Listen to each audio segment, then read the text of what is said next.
So today's a little bit of a reunion. I'm super pumped that you guys came. Chris and Jess and I all worked at Bluewater Media together.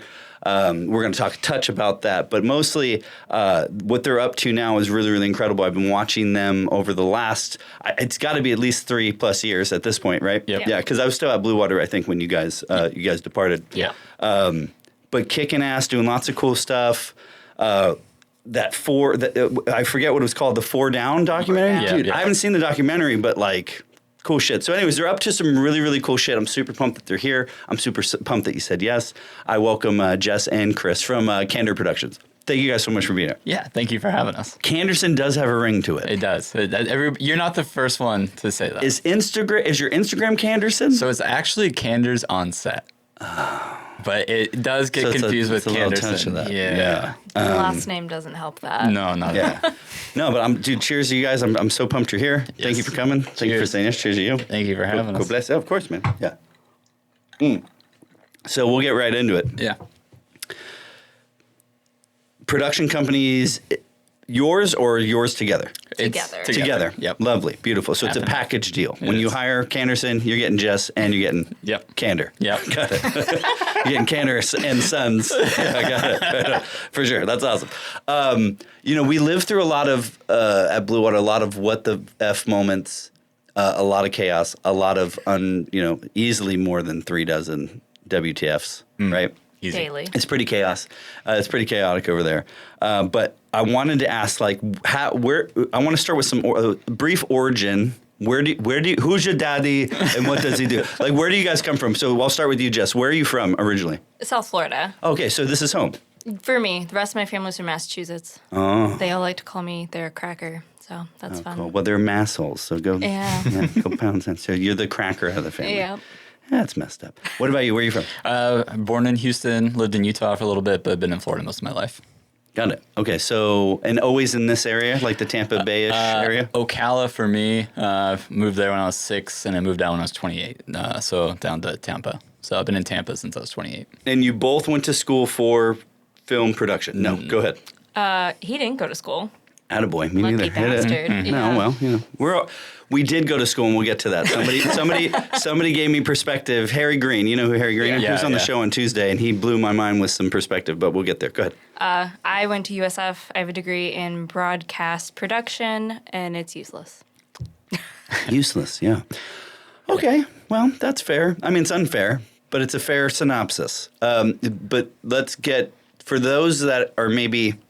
School year just started for a lot of people. College just started. For people that are freshmen and still have the opportunity to change their degree, why would you qualify why it's useless specifically if you can, the best you can? Well, for what I do, I didn't learn any of it in school. I learned it all on set, which I think a lot of film professionals will tell you. 1,000. Even ones who went to film school, a lot of those kids coming out don't really know what they're doing still.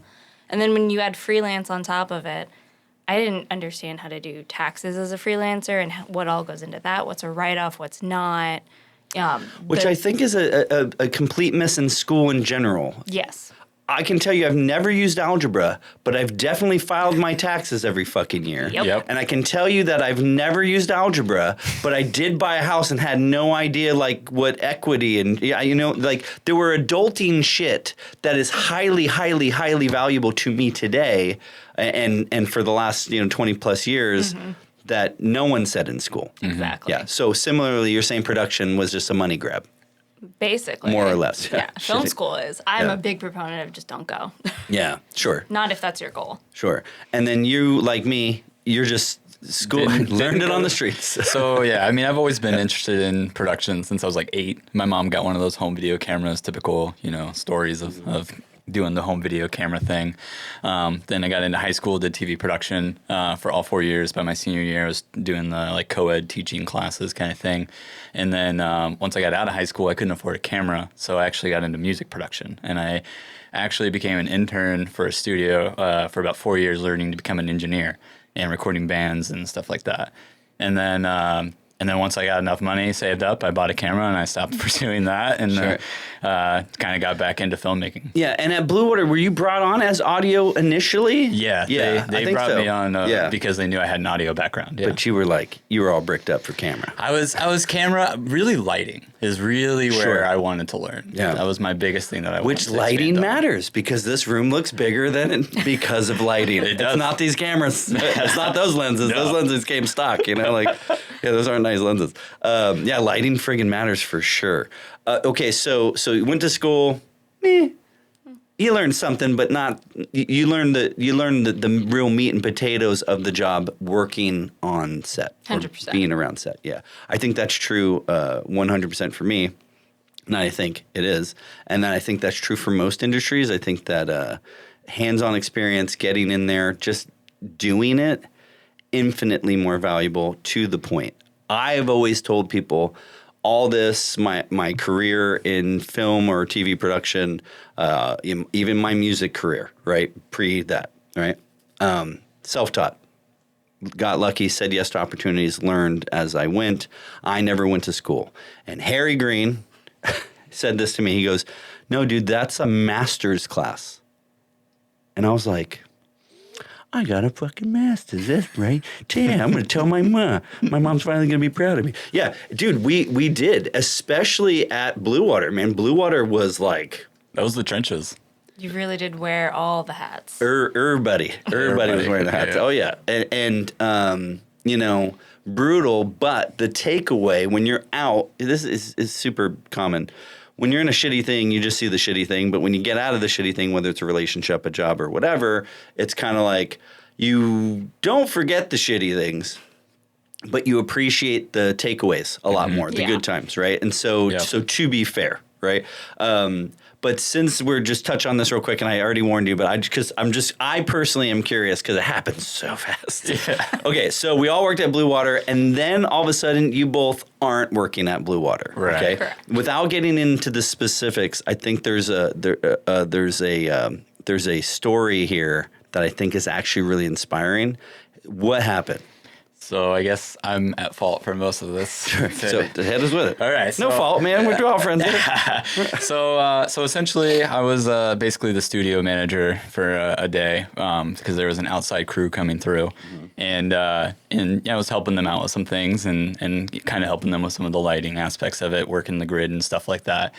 And I at lunch got to talking with some of the guys, and they were kind of... It's called networking? Yeah, talking with some of the guys. Didn't know that's what networking was at the time, but, it's called networking. Just talking with them and kind of telling them my experience and kind of where I was at. Felt a little stuck, I was getting pushed in one direction when I wanted to go another. And so I don't know why. I don't know if it was just a leap of faith, but I was like, all right, I'm going to follow your word, because they were like, we'll help keep you busy. And I was like, you know what? So you skipped an important chunk of that. So you're over lunch or whatever. You're telling them who you are, what you're into, your tale. Yeah. And somebody in that crew says, well, dude, there's a spot, or essentially, if you jump ship, there's a net over here. There's a net over here. There's a project, right? So without going too much into it, there's a project over here. We can get you a spot on there. I'll jump in. It was 6 weeks of work. It was 6 weeks of work at the time. That's pretty great. Offer. That's a lot of freelance cheddar cheese. Yeah. And so, after talking about some things, I talked to Jess, and we all actually ended up meeting at the local bar, the Break Room, with those guys that came through. And Jess came by, and we were talking with them, and again, just kind of telling where we're at and everything, and they were just like, yeah, if you guys do this, we'll kind of help you out and keep you rocking for a little bit, with this project, and there's another one right after that. And I don't know why. We were like, all right, let's try it. No, we all know why. Well, not all of us, but we know. Those, if you know, Yeah. We know why. Listen, I think so. It's a moral, ethical dilemma, and here it is. But it could be argued either way. The first part of it is that it's such a small town, right? So even today, I went and met a client in Tarpon Springs. And one of the dudes working there was a dude that I had met like 30 years ago. He was an interesting fellow, right? And now here I am again in the presence of this person, right? At the time, wasn't the hugest fan of this person, right? But didn't say that or do anything that you would do to, I'm going to throw heavy air quotes here, burn a bridge, Right. or whatever.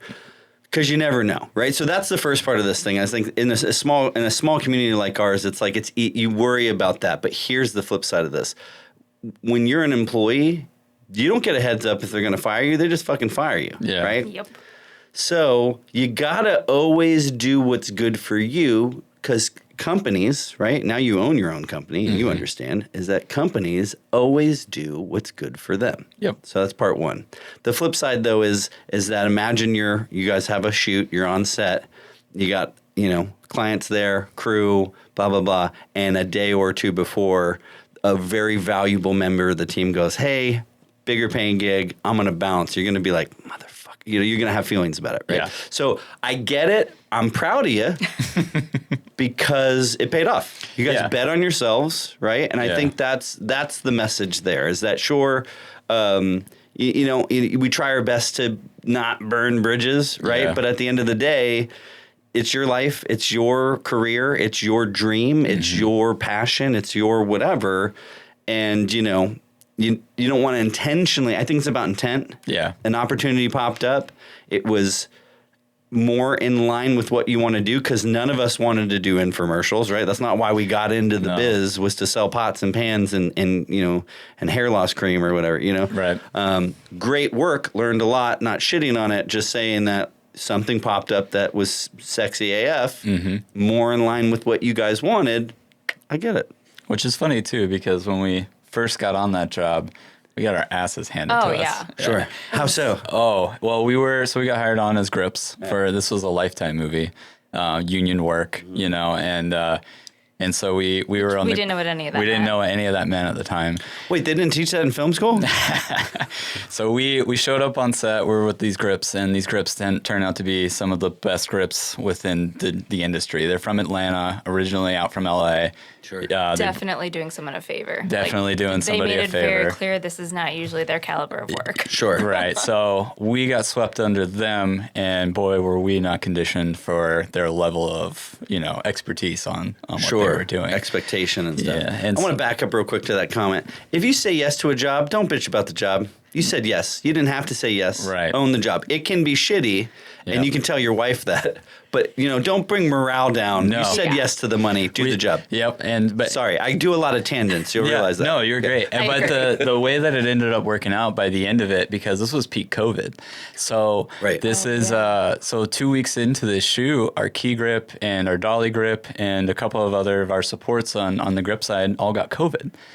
And Well, so they all went on a bender that weekend and yeah, came back they with came back Low with immunity. COVID. Yeah. Low immunity. So they came back, and they had COVID, and so us just being two people just kind of getting into this space, I got bumped up to dolly grip, and she got bumped up to best girl, and we started owning it, and we had grips come in from Orlando, and we just kind of had to just take the bull by the horns, and by the end of it, we felt like seasoned pros, I bet. Yeah. Yeah.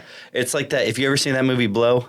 Yeah, With Johnny Depp. I've seen portions of So it. there's a scene in that movie where he gets busted for some weed, and not some weed. I mean, he was moving pounds and pounds of weed, right? But he goes to jail with that, and the line he says in the movie is he goes into jail. His cellmate was like a Colombian dude, and was a coke guy. Mm-hmm. So the juxtaposition of weed dude from Southern California and Colombian coke dude.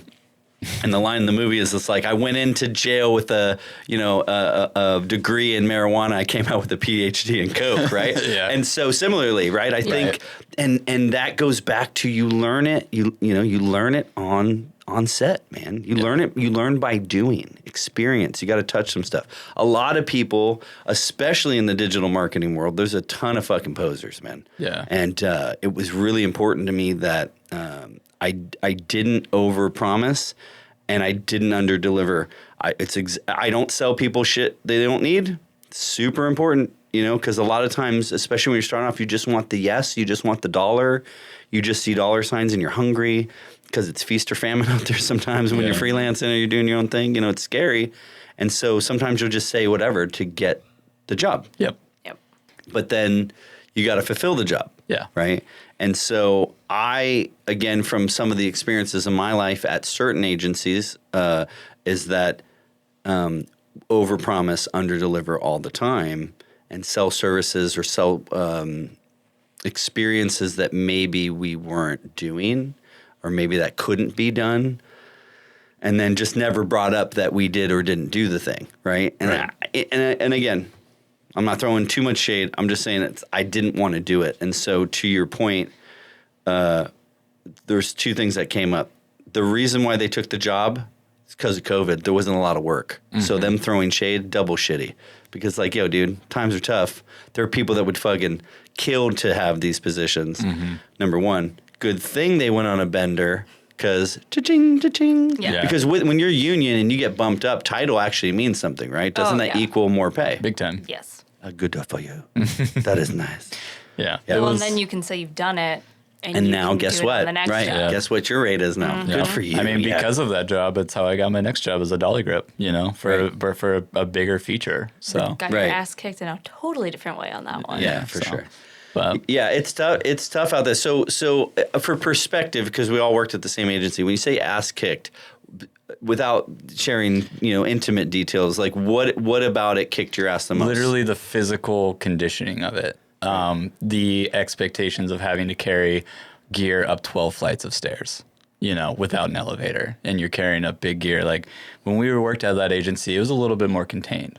With what these shoots were. It wasn't huffing stuff up, 12 flights of stairs to a roof, and building a menace up there within 30 minutes. Right. It was, this is the location we're maybe going up 2 flights.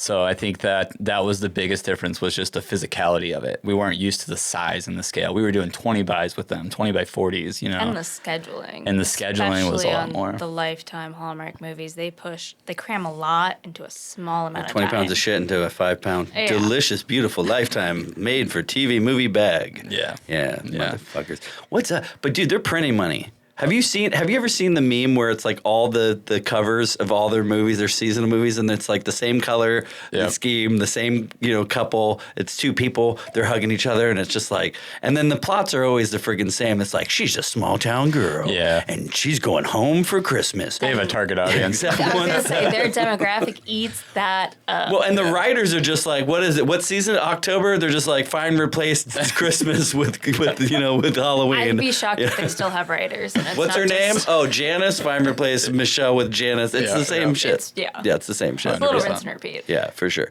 But again, they're printing money, and there is a market for it. Yeah, I mean honestly, sometimes when it's slow, those things keep you afloat. When it's slower out there, because there are ups and downs with freelancing. Which is There's another one thing you're not shooting right prepared now. for.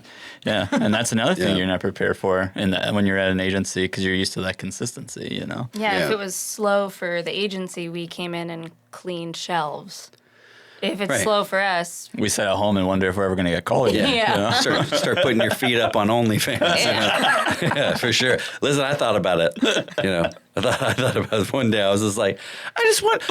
For me, it wasn't because I needed the money. I was just curious what people would pay for my salmon. Like my friggin' talons. I could snatch a salmon going upstream with these bad boys. I got one of those There's gross gotta ass be a nails. market. I'm telling Gotta you. be a market. Hey, listen. So my brother does some stuff with some. He does a lot of Shopify storefronts with a lot of pretty well-known YouTubers. I won't say Mr. Beast. I won't say. But in a meeting, that dude, I think his name's Jimmy, told him everyone should have a YouTube channel. yeah. The reason being is that essentially there's a butt for every seat, man. Like just even if you're into and especially, I mean, you just started a YouTube channel, and we'll talk about that too. Yeah. Or even the beer thing, and even fucking this, man. Like, you're interesting, man. Well, and that was the thing that surprised me was I think it was Gen Z. They watch YouTube more than anything. Yeah. No channels, no streaming, not even, Instagram, TikTok, no, YouTube. Yeah, and YouTube Shorts just surpassed TikTok. Yep. And Instagram on their views. So. Definitely the future. Like It is 100%. 1,000%. So, even if you think about and here's why. And I'll use this whole experience as this is all ChatGPT and YouTube and leveraging relationships from agency and freelancers that we met over the years, because it's a small community. We know all the same people, right? So it's like you leverage the shit you don't know. You leverage the people that are pros or good at it, and then or you YouTube it, right? Or you ChatGPT it. Yep. Right. And so even like learning how to edit, right? Like the switcher came with like a trial of Resolve. I had a Premiere. And still do. I pay for it because I won't bore you with their model. We're aware. Yeah, it's like I have it. I was like, I don't know if I can use it. It's like, oh, you want to cancel? It's $1 billion. It's like, it looks like I'll just keep this right here then. Yep. Keep that in the cloud. Anyway, and then never touch it again. But Resolve, YouTube and ChatGPT is how I learned how to fucking edit. I've sat in enough edits to understand the principles of editing, and I'm by no means saying I'm an editor. If you've seen the shows, they're good enough. It's good enough for YouTube. I'm not putting this shit on like Netflix or anything. I want to talk about. So tell me about this YouTube channel that you're getting ready to start, because you sent me some stuff over at 2:00 this afternoon. Yeah. Gave me plenty of time. I've been prepping for a commercial that I'm getting ready to do a shoot for, so I've been super busy. Yeah, no worries. Me too. But yeah, no, I with the YouTube stuff, just kind of wanted to start doing some camera gear stuff. I was fortunate to get a sponsorship from a local company. So they're kind of helping me out with providing me some stuff to kind of up the value of these videos and such. So, and they believe in it as well. So like some gear, or they're providing you with some funding? They're providing with gear. Yeah. Okay, sweet. Yeah. So it's we did a video on some lenses. They help provide those lenses, and some of the gear to that capture they that. have available. Was that the video that you did that you on Instagram that was like turn your Yep. Yeah. So and what I was did that, like a Sigma something? No, it was a Blazar Mantis anamorphic lenses. So I don't know what any of that means, but it sounds sexy. It sounds like the new Alien movie. Right? So Xenomorph. So yeah, with this YouTube channel, I'm looking to do a little bit of like gear stuff, because I'm a gearhead, and camera stuff, and also just talking about like G&E and BTS stuff on set, doing some like showing some setups and stuff on set as a lighting, as a gaffer, how I interact. Like we forget is interesting. Yeah. You do it every day. Right.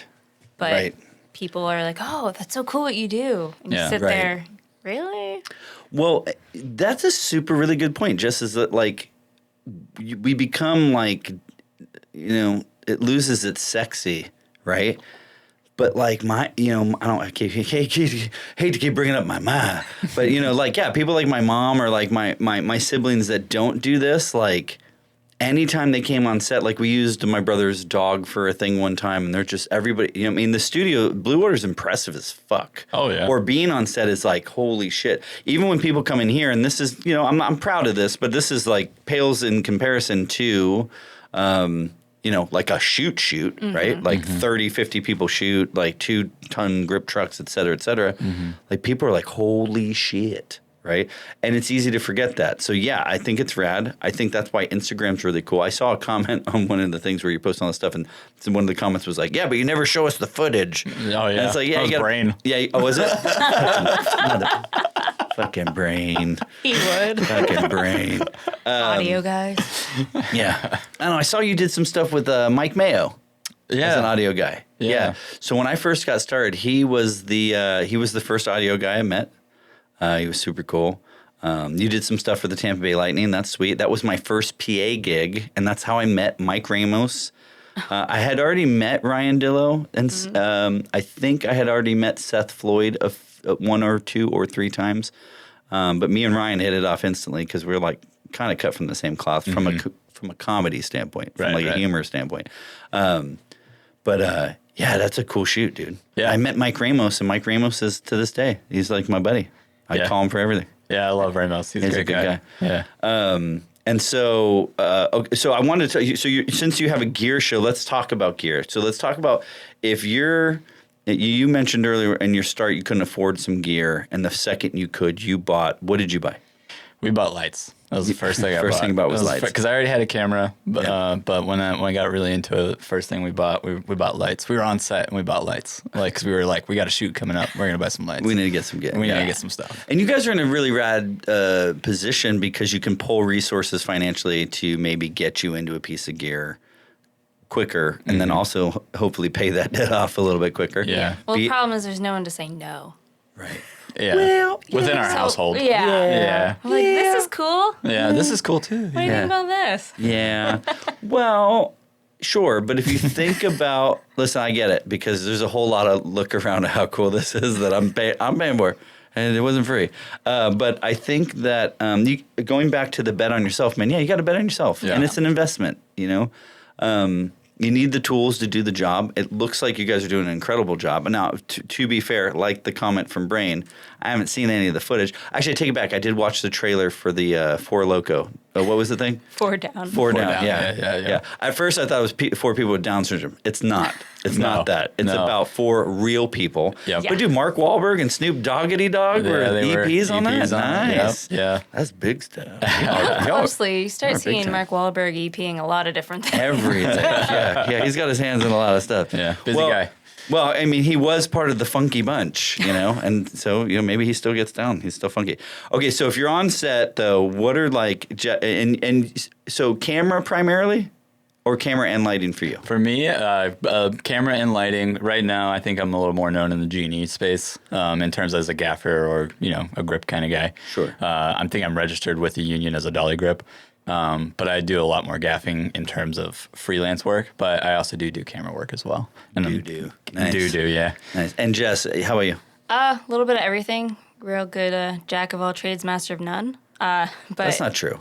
Don't say that. I've seen you work. You forget you're not talking to a stranger. You work your ass off. You know how to do a lot of things. I'm glad you said that. Yeah. I Yeah. know how to do a lot of things, but Such a primarily. girl.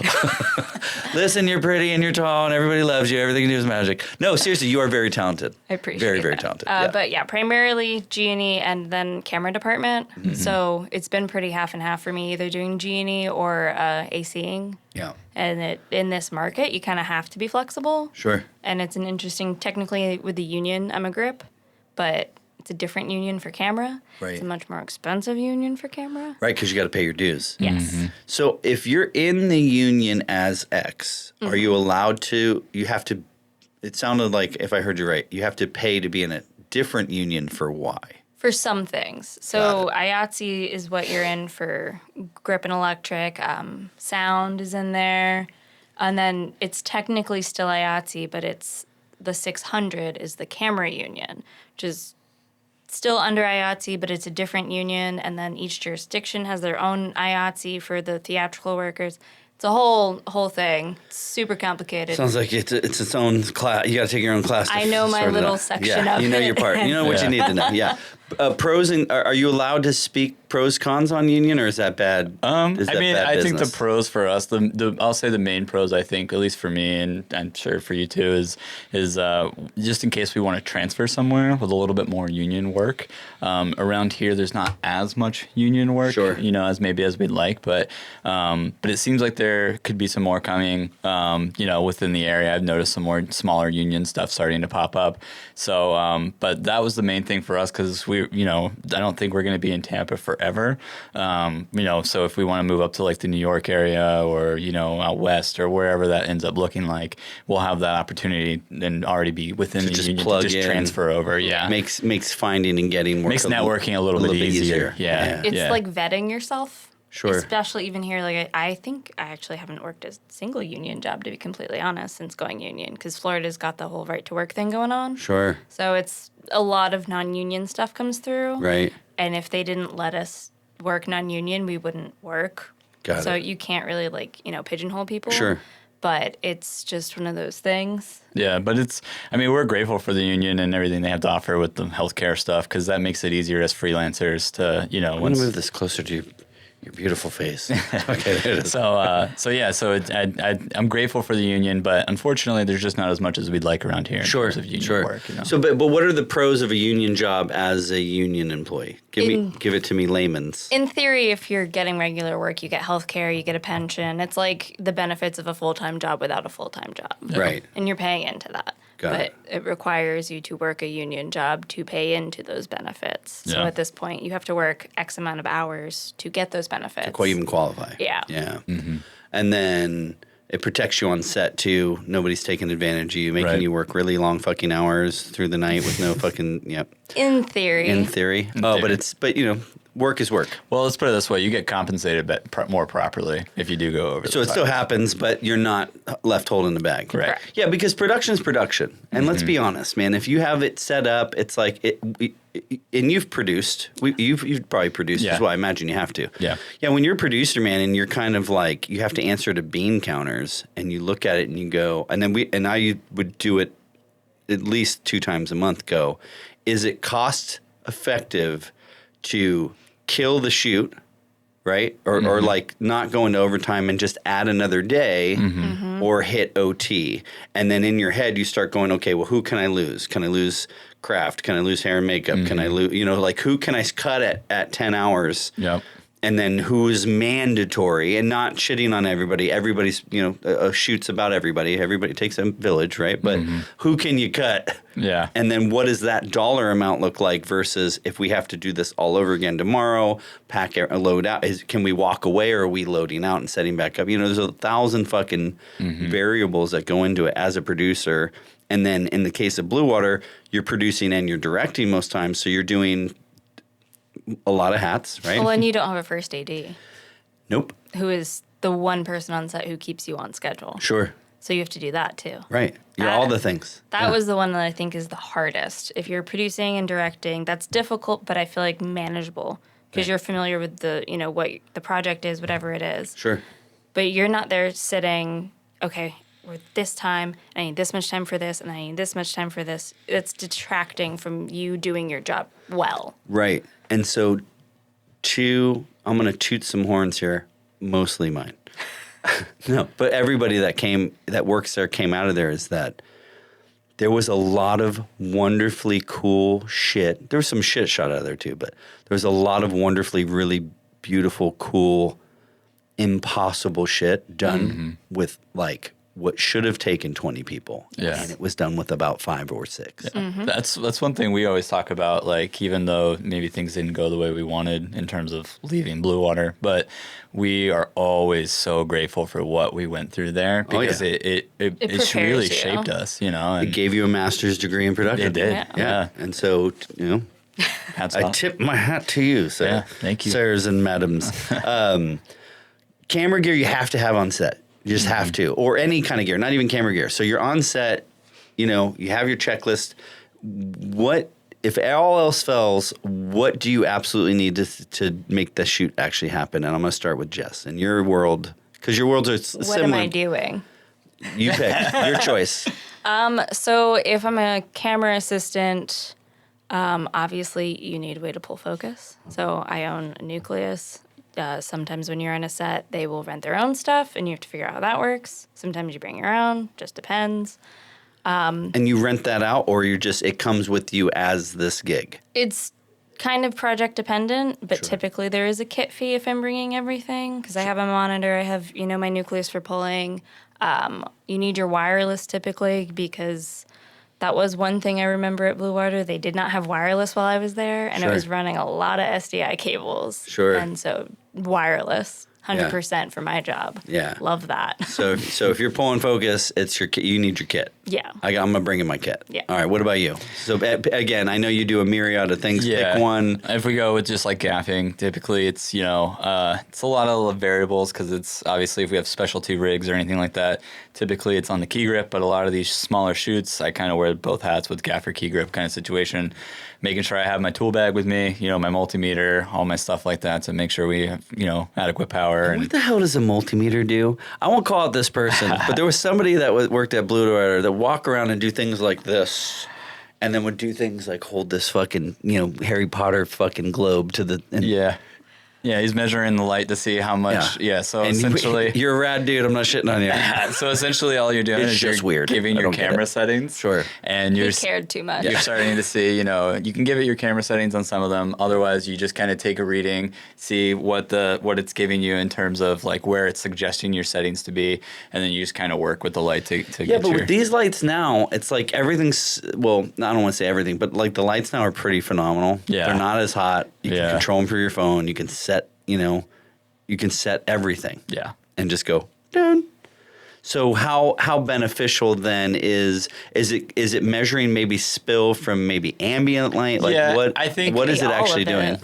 really when you're measuring light on set, it's about, making sure that if you're like for something like a corporate job, it's like a 1-to-1, right? So it's very flat.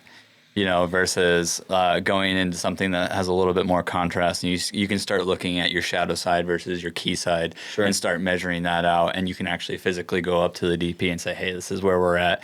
A lot of the times DPs will have their own, meters with them as well. They're out there just like 100%. just fucking looking at this. I'll have and if we're out on location, I'll have my gaffer glass to make sure I can see, how clouds are moving across the sun. Gaffer glass. What is this? So it's like a monocle, It's like welder's glass. It's essentially what it is. Oh, so it's just got like a shit like hard ND on it, hard ND on it, and then you can look up and see and not burn your clouds. eyes. Yeah. So doing that, and then just typical construction type tools too. Right. We are so equipped for moving things, for building things now. I did not expect that. I have a bunch of little things like little mini Mayfers and like 5/8 stuff to rig little gadgets. Okay, so all the stuff that again, to be very fair, Bluewater fucking prepped you for it. Because I find shit in everything that I do that Bluewater was like, oh yeah, I know how to do this. Like, and not only I know how to do this, I'm actually really good at this because of the water. That's cool. For me in this room, the biggest things that I found are definitely beer. Have to have it. Formatting fucking media. I've forgotten to do that a few times. Amateur hour. Oh boy. On this specifically on this camera, every now and again I'll whip around and just say red light, and check all the red lights. And about an hour and I don't know, 70 minutes ish. So that'd be 2 hours and 10 minutes. I looked over and my camera was not red. And he's in mid conversation, and I don't have. It's all me. I built. It was built with the intent of one guy can do it. It's like stupid easy. It's like it's stupid proof, right? Yeah. And then as long as I don't fuck with anything, and I pulled that camera off and I used that one to shoot some stuff like for clients and content or whatever. But so I'm not a complete dunce, but I'm not you guys, and I'm not like a Rick Lighthall or a Nolan, Rick. or a Christian Moriarty. I'm not these guys, right? So, anyways, but I looked up and I was like, fuck. And I was like, I didn't want to be like, hey, can you hold on a second? So I just let it ride because. If you look over there at the switcher, everything is fed into that little hard drive, audio and as a redundancy, but it's 1080. Okay. So cameras record 4K, which I prefer. It's bigger, but it look a more better. Yeah. And then, but that's like a fail safe. It's like, so I looked down, I was like, okay, well that light's on, we're fine. And then I'll just up-res it, in post or try. Anyways, but for me in this room, the biggest thing is beer, gaff tape. I do use a little bit of gaff tape every now and then. Oh, pins, which I think that one popped. Oh no, that's on the sides, just to kind of stop some spill from this wall. Some bullets, Boulets, very cool. What's going on with Canders Productions now? So I'm sure you can't talk about too many projects because of like NDAs or just because of, we just recently signed on with a new client that we've been doing some work with, specifically more for social media. To be honest with you, a lot of our clients are transitioning more towards social media. Yep. We're getting very, very little requests for broadcast anymore. It's all about vertical. Yeah. They don't even care about YouTube horizontal anymore. It's way more about shorts and Instagram and TikTok. So that's been a weird pivot for us, I think, is kind of getting more into that vertical mindset for some of our clients. Sure. But also explaining how trends work, because some of these people are older and they just know what they're being told they should do, but executing is a little different. Well, and the way a trend works, especially since you said TikTok, is that's today, maybe this week. That's not something you plan today and then pre-pro this week and then shoot 3 weeks from now. Right. Because then that trend is... It's over. Yeah. And then you're late to the party. Yeah, chasing trends is dangerous. I'll back up on that because I work exclusively in digital media. I still shoot everything 16:9 safe, which before we used to shoot it, 1-to-1 safe or 9x16 safe, and then pop in. But I always, even if it's just a vertical, it's like we do too. Because more often than not, they're like, "Hey, I want to put this thing on my website." Okay. Yep. We had one client We do have that, it. We and got we it. had to make basically a stitched vertical thing for them, and we made it work. But yeah, it's Yeah, it looks shit. Yeah. yeah. We do the same thing: shoot horizontal, but shoot forward And vertical. then you kind of have to hold their hand through it and explain, this is what you're getting. I know you see all this. I got But do you remember at Bluewater, we used to put either rubber bands or gaff Yep. tape? It's like, yo, Yep. here's what all these grid lines are. Yeah, Right? yeah. So that's part one of that problem. Part two of that problem, though, too, is that, like, with TikTok trends or whatever, sequencing's not traditional in the sense of, like, TV. Clearly not in the sense of TV. No. But even in the sense of just general good storytelling, it's not a story. It's a flash. It's a moment. It's not even It's an attention grabber. Yeah. I guess you could call it a segment, but the word is a hook. Yeah. Yep. Here's your hook. It's 15 seconds. It's actually 4 seconds, but the whole thing, tail to tail, head to tail, is 15 seconds, right? Right. And so, so even when I put out shorts for this, you know, it's like, where's that hook? Mm-hmm. You know, and then there's Why do they care? and why give a shit, Yeah. right? And Yep. and sometimes they just don't, you know, Yeah. and that's the other thing too, is that we don't really know. Yeah. The people that say, "Oh, we're gonna make you," it's like, nobody really knows. You can pay. There's some companies that have like used a shit ton of data engineering and AI and tools, and they're gonna charge you a fortune for you to go viral, right? But at the end of the day, it's kind of like, especially for local clients that don't have a $1 dollars, right? It's like, yo, hey, what are really your goals? Why do you want to go viral? Well, I Yeah. want to sell more product, or I want more brand awareness. Okay, well, pound for pound, cost for cost, this path is better for you. In some cases, cheaper, et cetera, et cetera. Let me ask you this question, if you don't mind, because you guys are a big company. There's two of you. You have a shit ton of gear. Your overhead's, your overhead. Your nuts, your nut. How are you getting clients to pay for digital at what I assume is a bit higher than, for example, a me, or even her daughter with the cell phone, or his daughter with the cell phone? Like, how do you get the yes? I think a big thing for us is we also come in with ideas. So Sure. a lot of the time our clients will be like, we have this vague idea. And then we'll sit down and we expand upon that idea, and we actually approach them and and we don't really, we should charge more for that, but we Truthfully. don't, Sure. mainly to stay competitive. Right. Because you want the yes. Yeah. I And do the same thing. I think for us too, it really showcases like, hey, we're listening to you. We care about what it is that you're trying to get across. So let's build upon that. And I think that's where our clients have been really happy with, is our communication with them on that aspect of things. Sure. And We like, had one recently. I said, can you explain something that's unique for you guys compared to like other businesses? And I got crickets. They had nothing. Had to like pull it out of them. Yeah. Pulling teeth. To find out who they were as a company, and their That morals. what do you want meme? Just want to shake them. I've met with clients that didn't even know how to log into their Facebook. Yeah. And I'm like, but you're running ads? And they're like, yeah. I'm like, can you log into Ads Manager? They're like, I don't remember the password, man. It just automatically logs in. It's like, okay, well, what, like, but to the point, just completely like DIYing it, but not even taking the time to YouTube a thing or ChatGPT a thing or Right. whatever, your thing is. It's pretty crazy out there. I applaud people for taking the initiative. I think it helps. I think it's smart. Yeah.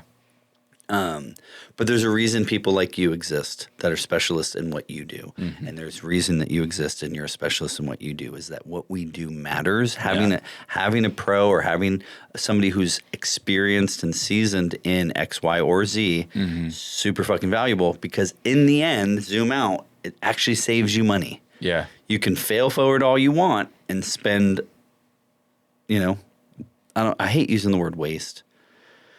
But some people are out here wasting fucking money. Yeah. Don't waste money. Call Chris and Jess. Dude, so I looked at some of the Marley brand fragrance stuff. Very sexy. Yeah. Wow. Yeah. Chef's kiss. Very Nice. nice. So talk to me about that. Was that your production, or you were on that? It shoot? was. Oh, you were on that shoot. So that's one of our TSM. So Two Stories Media. Kevin Etchmedia and Brittany and Ryan Souza over there. they are all really good friends of ours, and they own the production company, and we do a lot of like freelance work for them. So I gaff for them a lot, Jess will AC for them a lot. On that shoot, I think she was my key grip for that one. It was. But yes, we work with Two Stories a lot, and they're amazing. When you get out of a relationship, you realize how many other girls or guys are out there. Mm-hmm. DTF, if you know what I mean. If you catch my drift. Yeah, it's not as cold and scary. It can be. It's still feast or famine because that's just the nature of business in general. There's seasons and there's valleys and stuff. But I think what we found this year in particular is finding your people is important. Yeah. networking. Yeah. Yeah. Well, networking, but like you were saying, sometimes you just want to get the yes and you want the work and you want to pay your bills, which is a thing. And sometimes you have to do the jobs you don't want. Mm-hmm. But getting to network with people who you can tolerate for 12 hours a day for a week mm-hmm. and you still want to work with them again and they talk to you like a person is invaluable. And that's something I think for me personally this year, I've focused on saying no and distancing myself from certain projects where you know you're going to get taken advantage of because it's just not worth it anymore. Like my time I'm realizing is just as valuable as my money. And then the better projects have come. May I ask a question you're not supposed to ask women? Sure. How old are you? I'm 31 next week. I just turned 43 yesterday. Happy Right birthday. on. Oh, God bless. Cheers. We'll do a cheers for birthday. Cheers to you. Yeah. Happy birthday to you coming up. Happy in March. Something in March. Yeah, I was creeping on your Instagram. Oh. You didn't have an Instagram post about your birthday, but he had a lot of Instagram posts thanking you for his birthday. Just saying. Feels a bit one-sided, guys. Fight about it. No, I'm just kidding. No, you guys are cool. But to that point, I think the reason why I asked about your age is that, like, you have just described a lesson, Jess, that people in their 50s or even my age, 43, don't even know. And what you said was, I realized how valuable my time is. Right? I'm in a beautifully unique position where I'm married and I have 2 children.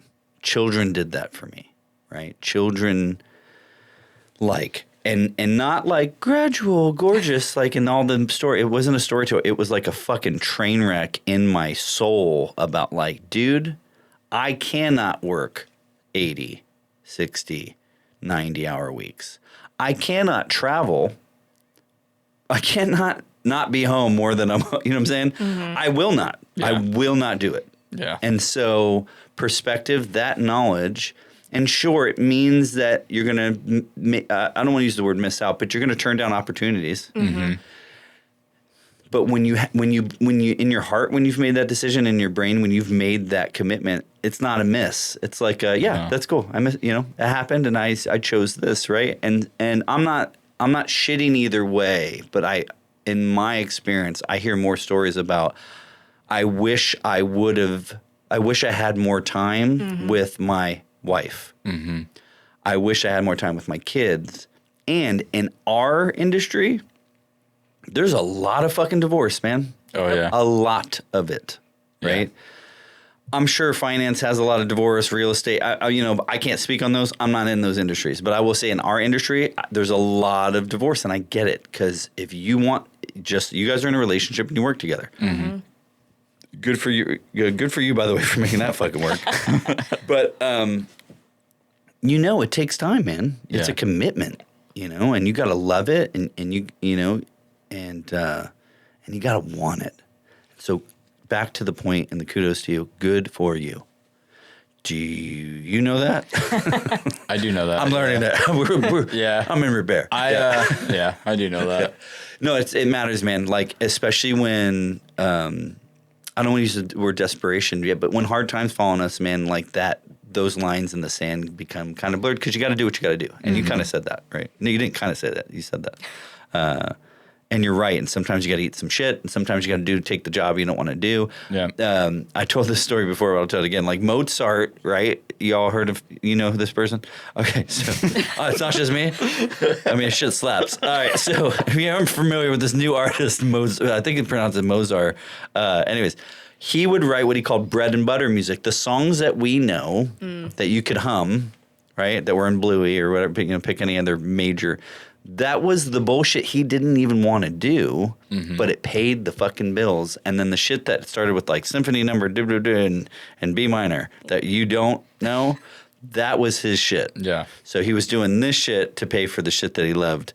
And so my point is, remember that.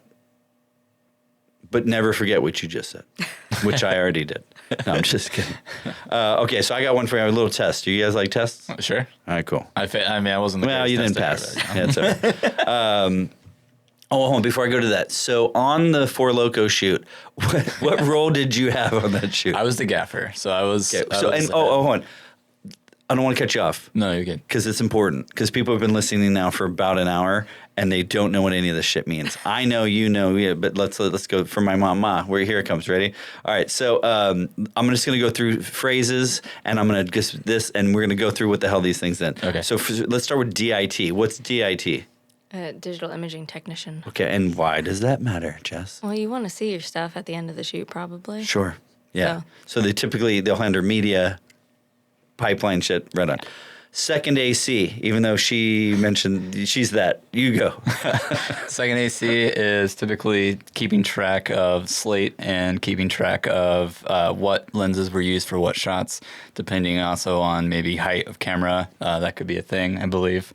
And just assisting the first with lens swaps and other batteries. Yeah. Right. So DP, director of photography, not deep penetration. That'd be sick though. Wrong shoot. Wrong shoot. First AC lens. That's this person, guy or girl. That's this person's right hand, right? Lens swaps, things like that. Assistance, carrying shit, blah blah blah. Second AC is that person's person. Usually. Yeah, essentially. If you're lucky enough to have one. Are you a DP? Yes. Yeah. Okay.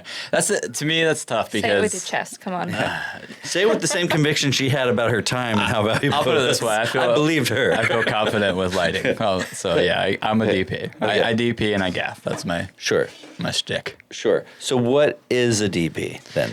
Hey, Ma, this is for you. A DP is someone that takes the director's idea or their ideas and turns them into those visual ideas and kind of conveys those thoughts that the director has, going into pre-production and writing the scripts and having these visual ideas. And a lot of the time, that's why the DP gets chosen is because of their style of work. The director will hey, I like the way you light moody scenes or whatever, and that's how the DP kind of gets brought in. Or it's a rich kid straight out of film school and their parents just bought them a new Ari.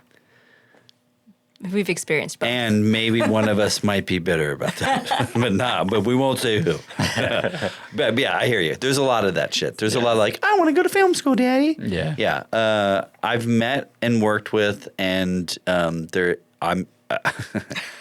yeah.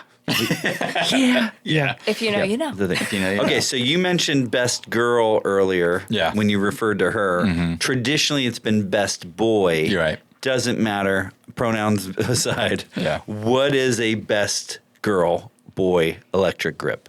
You actually handle a lot of paperwork, time cards, making sure all that stuff's good. Depending on the size of your set, your responsibilities kind of fluctuate. I've been the best on stuff, and really I'm just third in line because it's not union, so there's no time cards. There's no actual paperwork to handle. Maybe you're making sure the truck inventory is all good, making sure everything gets back on the truck at the end of the day. And if anything breaks, you fix it. Yeah, you make a note of expendables that you've used, which would be tape, your little clips and stuff. Those go missing all the time. Yeah. So boring. Yeah. Not a great job, but an important one. Important. You get paid more than if you're just a grunt. So. I will take that. Yeah. All right. So what about you? So you said dolly grip. What is that like? Are you friends with Dolly Parton? What does that mean? What's a dolly grip? So a dolly grip, typically there will be a Fisher dolly or something along those lines on set, which is basically a big chassis that can hold a lot of weight without flipping over.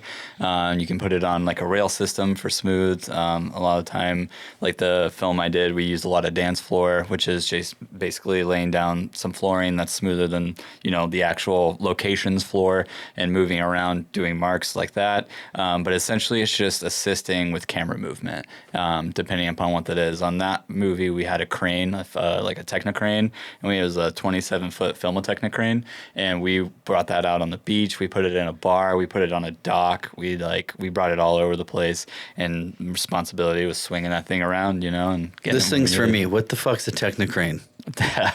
So a Techna crane is essentially, it's like the CamMate, but it retracts. It like extends. Ah, yes. Yeah, and it has a remote head on the end, and then the DP will use wheels.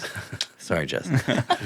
Listen, you said yes. I haven't changed as a human being. I kind of changed a little bit. You said yes. Okay, I'm trying to do better, but I'm still me. I've kept like 6. That's what she said. Jokes. And okay, good. Throw them out. Listen, nobody listens to this show. No one. I don't think so. I hope so. That's fine. I think so. I've seen your views that you posted about. Oh, thank you, both. Yeah. Well, we'll see. Well, a lot of that's what is so key anything? What is key? Key anything? What does that mean? Like key grip, anything key PA, key grip, something like that. They are in charge of that department. So key grip, grips, key PA, PAs. So everybody underneath you answers to you? Right. Typically within your department, yeah. And, for key grip, you're or also... Or like reports to you, I guess would be a better way to say it. And then key grip is actually responsible for safety on set. So making sure things are bagged. If you've got rigged 12, right. Yeah, making sure nobody dies. And that kind of goes, even if, a PA isn't looking and walks straight into a pole or something that we rigged, that's on me if I'm the key grip. Right. So you have to really idiot-proof the set, right. honestly. Yeah. Yeah, there's been a lot of in my tenure. There's been a lot of close calls for sure. Script supervisor. Does it even matter? It does. God, big time. Yeah. Big time. Oh, and here, stair trap. I got it, baby. Honestly, a script supervisor can be the difference between getting home on time and getting home 4 hours later. 1,000%. Which was another thing I didn't know existed until we went freelance. Yeah. There was a few jobs I was like, oh, you don't do all 3 of things in one? This is 3 separate jobs? That was a learning Yeah, the curve. expectation was you would run prompter and script supervisor and order lunch and make sure talent got, Yeah. And just like your earlier point about second AD, first AD, you're the one person. It's more than just spinning plates, dude. It's spinning plates that have kerosene on them that are on fire. And if you know centrifugal force, it's throwing fiery kerosene everywhere. And then you're going around and just pissing on it to put it out. And then you're really grumpy, which brings me to a very important point. I was sometimes the biggest shithead. I mean that. I'm sorry. It wasn't you. It wasn't you. And thankfully now, hopefully I'm not a shit. I don't know. Some people could argue.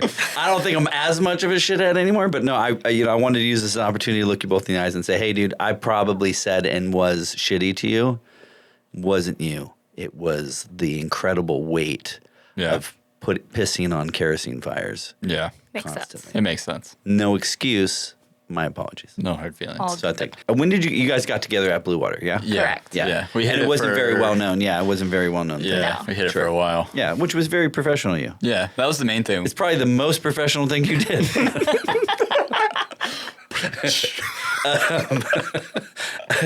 I get it. Listen, I get it. I do get it. Hold on. Professional thing. We actually brought business back to them. Oh, we did. With one of our clients. Recently. We rented out, we did a couple shoots. We rented out the studio space, the green room, Castaway. And can I ask what was the vibe? Chill or was it? It was the mood was tense. It was a little Panda watch. There were more relaxed people than others. I'll put it that way. Yeah. Okay. Yeah. So sure. But there was a vibe for sure. Mm-hmm. But they do have that. They have a great space. Yeah, they have. The client came to us one of and the said, best. we need a psych wall and we also need a music studio look. And there's one place I know that has both in the same building. Yeah. It's like, okay, let's see. Unless you want to build it from scratch. You're not wrong. No, great space, a lot of great people. Yeah. Just a really tough, it's where I realized what the grind actually meant. Yeah. We use this word like, oh man, it's a grind. No, dude, it will grind you up. I think my longest hour week was 80 or 85 hours. There was one week because we were working with that German company. Sure. And we had to work. I was just like, I don't even know how I'm awake. It was crazy. I had a summer where I came in, started with coffee, had a Red Bull at lunch, was finishing stuff at 8 o'clock at night with a beer. Right. And I did that every day for like 2 months. Sure. Yeah. Which I'm pretty sure is like the most healthy thing you can do. 100%. Probably. Yeah. When I started in production, this was all dark. I looked like you, sir. It's changing. I'm actually only 26 years old. True story. What's a wrangler on the production set? What's a wrangler? Do you know what a wrangler is? I've heard. Depends on the department, I feel like. Yeah, I think Wrangler's a little different. They wear Wrangler jeans. Yeah. No, that's actually a stupid one. I've used ChatGPT. I'm not really proud that I threw that out there. But essentially, there's somebody who wrangles. If you have animals on set, they're a wrangler. I didn't say But that. you sometimes Prop call your wranglers. talent wrangler. Yeah. I've heard that as well. Yeah. To wrangle the talent or That's why I was background. gonna say it depends on if you have an animal or. I don't think that's the official definition, but it's definitely used. Who gets shit on the most on set? Sound. Audio. 100%. Fuck you, brain. He did. I love him. I love you, dude. But Jesus, yeah, dude. Always in the Sound. way. Yeah. Fucking Sound- boom arm. Just the sound worst. knows What where the is fill's that? gonna go, Yeah, man. That's exactly. what it Right. is. And then- Seriously. Whenever we're low on time, that's when the law of like falls off or something. Yeah. And the director's like, Yeah. Yeah. Yeah. 100%. good times. It was. That's why I refuse to do sound ever. I don't ever want to touch it. I don't want to be That's near probably it. why nobody liked me when I worked. Yeah, that's why That you was had such a sound, hard yeah. time. My favorite was Oh, were you shit at sound? No, he wasn't, but he got shit on. I got shit on for beans. And My shit. favorite story for you, and I won't say who said it, but you got pulled aside for a travel job, and real serious, like the person goes, you're not my first choice. Which is what every girl wants to hear. Every guy, every girl. I said that to my wife after I proposed. Listen, you weren't my first choice. Fucking asshole. Yeah. What a fucking piece of shit. That was one of those moments. You know who you are. We won't say your name. I don't know who she's talking about, but you know who You you could are. probably guess. You're going to listen to this show. I can imagine you're going to listen. Shame on you. Sometimes, man, you just forget. You no longer see the human behind the thing. And I don't think that's unique to production. I think that's unique to somebody just being so incredibly under a gnarly amount of fucking pressure. Yeah. And there's no reprieve, meaning tomorrow's going to be the same thing. Mm-hmm. The next day, the next day, the next day. And again, going back to that's the grind. Yeah. And everybody has a breaking point too. Mm-hmm. I'm not you, you're not him. Like we're all unique and beautiful. And like, and we all have our shit. And so when you have this like expectation, one size fits all towards everyone, regardless of department or skill set or age or experience or whatever, if it's just like, here's the line, and everybody needs to toe it. Some people can't do that. And that's something that too, like that's part of the reason when we started doing this production company is like we always put morals first with people. Like when something gets hectic on set, like we did a shoot last year and we had 35 cast and crew on set. And it was just her and I running it. We didn't have an AD. We didn't have, we didn't really have any support in that sense because there wasn't a budget for it. But we took that on and we didn't show that case to any of our crew. We didn't take any of those stresses out on them because coming from that background, I refuse to be like that. And that's a morale that we really drive with our company is like, not only are we going to give our, our client what they want and what they need and try to exceed those expectations, but we want to treat crew right. And we want crew to come off that set and go, that was awesome. And that's really our biggest goal, especially with our company. Like you shouldn't leave set and then like have to like cry in your car to, some sad music on the way back to like decompress every single day. Yeah, everybody's got to start somewhere. Oh yeah, I know. Everybody's got to learn, and I think people should be empowered to learn and not suppressed. Especially with this market's growing, especially with social media and everything else. It's not like it She's used to be. booming, dude. Yeah. She is booming. And you mentioned something earlier about I don't want to say TV's dead. But you're not the first person in our circle of production dudes that are saying that she's drying up out there a bit. So Definitely in a it's a moment of flux. Things are changing, which well, yeah, they're always changing. feels big this time. I don't. It like this is Doesn't a it? major one. Doesn't It it? feels like. I mean, I wasn't around, but I've talked to some people, and they've likened it to when film went to digital. Things are changing, like the entire nature of how things go. Well, yeah, when you have like major players like Paramount saying, embrace AI, not just in writing, because that happened during the Netflix strike. Yep. If you remember, nobody said that. But Yep, that was right when we left. Yeah. I'm not, if you're not a bozo and you pay attention to, if you read in the room and you read in the Times, the Netflix strike, now anyone can write. Yeah. I use it every day. Now, I'll be fair with you. Me and my wife use it every day because we don't use Google anymore. Mm-hmm. What's the recipe for this? ChatGPT. Yeah. What's the distance to we're going to Toronto next week. Find rental cars, blah, blah, blah. Mm-hmm. I haven't been, I use Google for work because Google ads, Google, blah, right? But like personally, Justin, I don't Google shit anymore. But you bring up a good point. Then what's going to happen with all the ad revenue that you're getting through Google if everyone's going to ChatGPT? Exactly right. What's happening there? So, yeah, it's actually a really great point. Okay, so SGE, right, is a thing that Google is working on. It's like search generation, blah, blah. I don't know what it means. Voice search, hey Siri, hey Alexa, don't turn on. Usually when I say it, my phone goes off. These are still things, but SEO's changed. Gemini is Google's answer or response to ChatGPT, right? So this is my opinion only. What's happening is that they're all working. They're all trying to figure out that exact question, like what happens, how do this? Google ads still work because when ChatGPT is still pulling that information, right? Two things. One, it's a data set.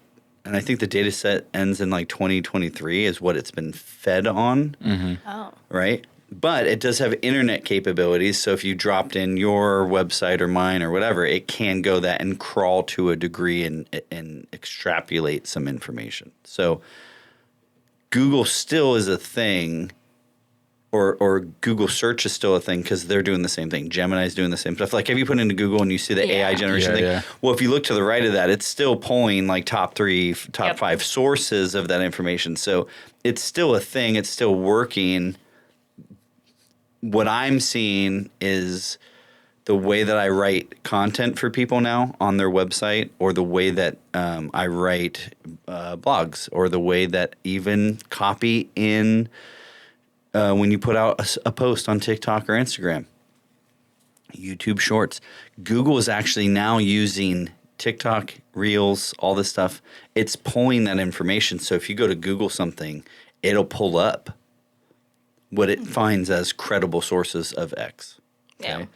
So that's what's happening. So there is a shift. It's definitely different. And what that means for creators or businesses or even you guys is that, like, I'm not, and this isn't a dig saying, you got to do better. You're doing great. No, but what it does is it's all changing. And so even for you guys, put more content, even if you're like, I already posted this picture, post the same shit. Because the other thing that's happening is that's not going to the same people. Sure, I might see it again, but dude, sometimes I might not see it. So the reason why you see so many different shorts from me and clips from me from the same show is I'm doing 3 things. I'm testing copy. I'm testing hashtags. The content's the content. I'm trying to find things that are quippy and interesting. And again, that's subjective because what I'm interested in may not be what you're interested in, or vice, but so that's neither here nor there. But like, I'm testing things constantly, and then you go back and you go, okay, here are the things that my group or my network gives a shit about. These are the ones that got over 1,000 views. These are the ones that got 200 views, right? Or whatever that looks like. Now, again, I'm just started this thing 2 months ago-ish, give or take. I'm probably not the best use case, but for my clients that have been doing shit for a while, it's the same shit. It's like you just got to zoom out and go, well, what did 12 months look like? Or 90 days of now, not 90 days from 2016, right? Like, what have you been doing? what's working, what's not. Most clients' biggest thing is they don't have the time to look. They don't know what to look for. Right. It's not that they're not smart. Everybody's smart. You own a business. You clearly you're not a bozo. Let me back that up. There's a lot of fucking bozos that own shit they shouldn't. But for the most part, these people are really smart, right? And so it's like, it's a time thing. It's a time and experience and a knowledge, and I don't have the time to figure out this shit. And so, tying this back to you guys is that I would definitely post more, even if it's the same stuff. Mm-hmm. And when you get a comment from anyone, including Brain, it's not wrong. Yeah. Pay it off. Yeah. Yeah. Right? In our business, we pay it off, right? If you shoot a product shot, you pay it off. It's like, oh, here's the pan. Here's people eating delicious food.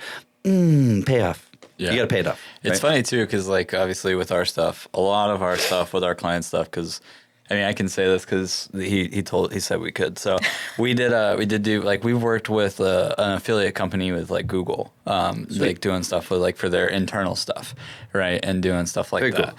And so I think really roundhouse with that is just, it's all word of mouth for us. It's not even necessarily about showcasing like what we do, because for a lot of our clients that come around, I agree with you. I think we should be showcasing more work, and we've talked about that, and we're working towards doing more projects where we can showcase. But a lot of our stuff that we can't showcase due to NDAs and such like that. Yeah, I get it. But it's all word of mouth for us, which has been very successful for us over the last few years. Still the best form of marketing. It is. It really Nothing is. beats it. Yeah. Your reputation, networking. Mm-hmm. I don't run any ads for me. I'm sorry. Go ahead. It's all this. That's it. Yeah. It's all just relationships, man. It's all about just building those relationships, because such and such knows someone that works for somewhere else. Right. And then that's how we led on to something else. And that's kind of just how we've grown. Is there may not be a lot of content on our website or whatever, but it's just all through word of mouth and that trust. Right. Right. Well, because you got to think like, well, you got to go back to goals too. Mm-hmm. Is your goal to be somebody's going to put in Google and find your production company? Is that a goal? I don't know if necessarily. I mean, that'd be nice for extra revenue. It hasn't been a goal recently. It hasn't been a goal recently. Right. And the reason is that it sounds like while you can do pretty much anything, right? I believe that because I've seen it firsthand, right? And then your work speaks for itself. Like your shit's great, right? But like if that is a goal, then it becomes a resource issue. Can you even fulfill that volume of business? Right. Right.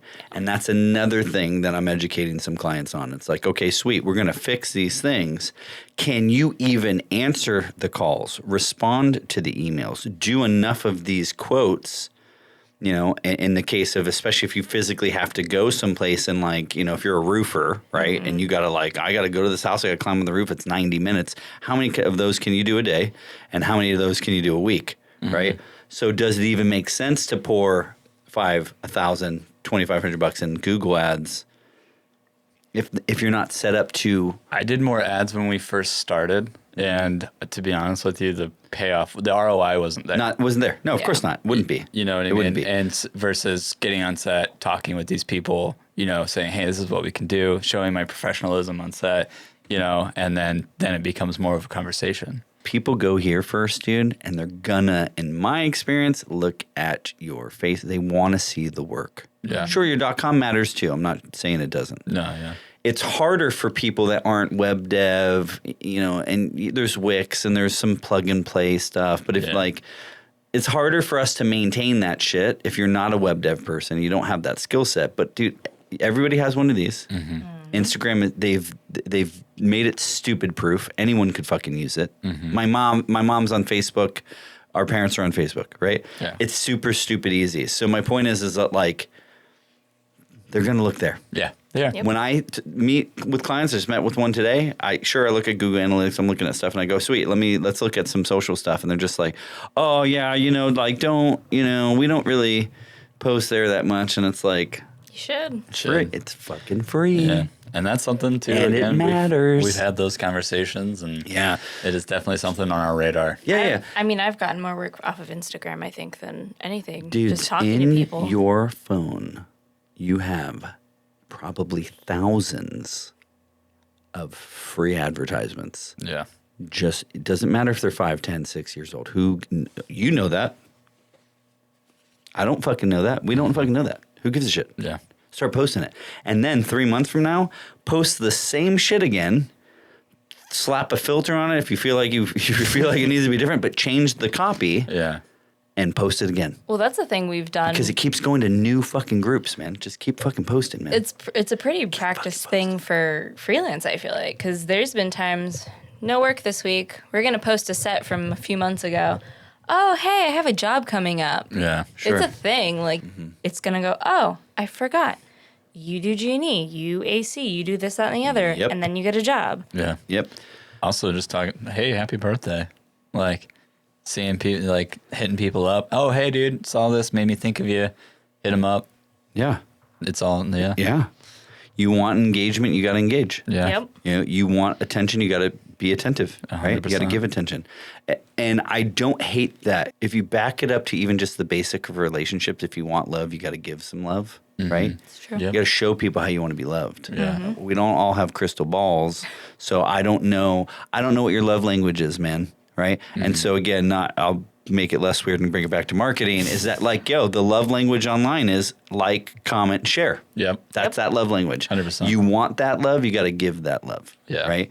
And it's not a trick. And you don't, there's these companies that's what they're doing, is that they either have these farms or they have an entire team of people that are on retainer, whatever their model is, that are engaging and liking and loving all these posts. Right. That's what that is. It's not a fucking it's not a trick. It's you pay to play. It's the same shit, man. Yeah. It's the same shit. Back in the day with records, people, record companies would pay the DJ spin this record. They made it illegal. It was called payola. It still fucking happens.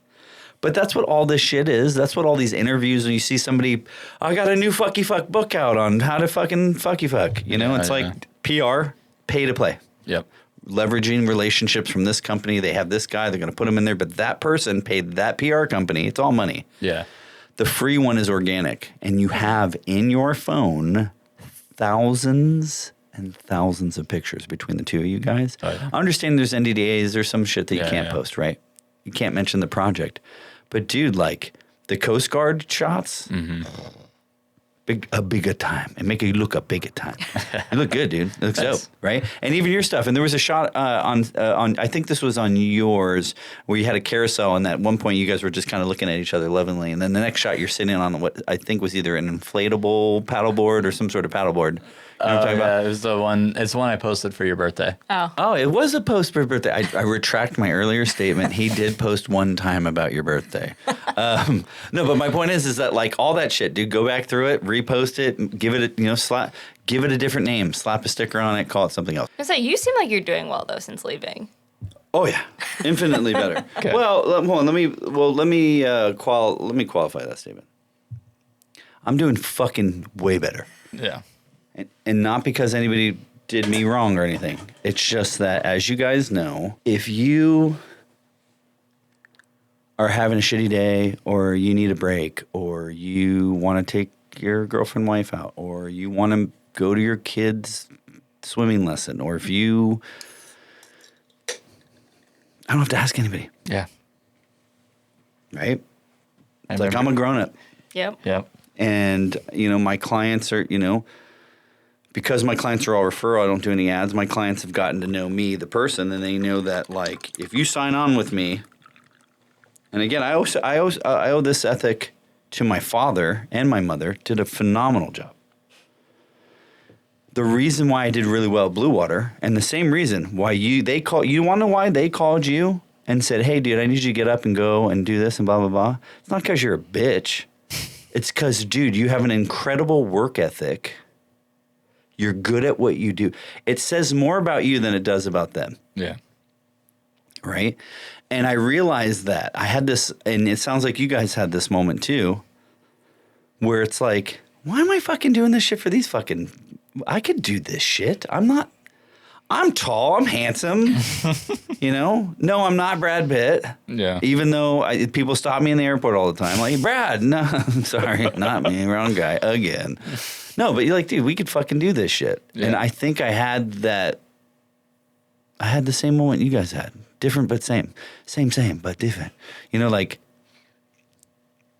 there are people that are not as smart as us that are crushing and doing X. That's something freelance has absolutely helped me teach me as well too. You know? Yeah. You just freelance is such a different world. You learn sure. so much working with different walks of life. I've been fortunate to work with people from Italy, you know, DPs from Italy and Germany and like all over the country and stuff like that. And there's people who are amazing. And then there's people I'm like, how did you get this job? I've definitely had. I became a gaffer on a shoot really quickly when the gaffer no call no showed. So, dude, you just said something that is 100%, in my opinion, will get you the job every single time, is show the fuck up. Yep. Just be there. Show up. What a concept. Yeah. Right? And you don't have to be a bad person. That's part two. I think that's part two. That's part two. For sure. And it's an equally good part, but you can be a bad person and show up. Yeah, you I can. would argue You could be a common nice person. sense is a little more important. Yeah. Yeah. Well, but see, common sense isn't that common anymore. No. I'll let you pick any subject you want, and we can all come together collectively and be like, yeah, that person's, there's a lot of that type of person out that's a dum-dum, right? Yeah. So you're right. I agree with you, but it's not as common anymore. And I think that, I don't want to be like I don't want to be a generalationist. It's not even a word. It is Words. now. I don't want to be a generalist. Bam, nailed it, bitches. All right, there it is. It's a word. I don't want to be that kind of person, but I think that like there's all this stuff on like Gen X, Gen Z, blah, pros and cons, like attributes and qualities and personality traits. What I will say, because I've seen it, right, is that work ethic has definitely gotten shittier and shittier and shittier, and that's not the kids' fault. That's the fucking parents' fault. Because I've also watched, now that I have kids, the parents that are like, "Are you okay? I can feel that you're having feelings, and those feelings are and those feelings are real, and we should talk about that." Versus, shut the fuck up. You're fine. Everything's fine. You're gonna be fine. Let's move on, right? I think, from experience with my kids versus some of their peers of the same age group, you can tell what kind of parents. So going back to your like, well, my daddy's rich and he put me in the thing. Okay, that's the type of parent. What kind of parent were you, right? So cool, you had all this money, you had all this access, you had all these resources. Do you have the work ethic, right? Mm-hmm. Do you have the common sense? Because sense is earned through experience. Or reading, or parenting, but all that's experience. I experienced a book. I learned a thing. I had parents that were,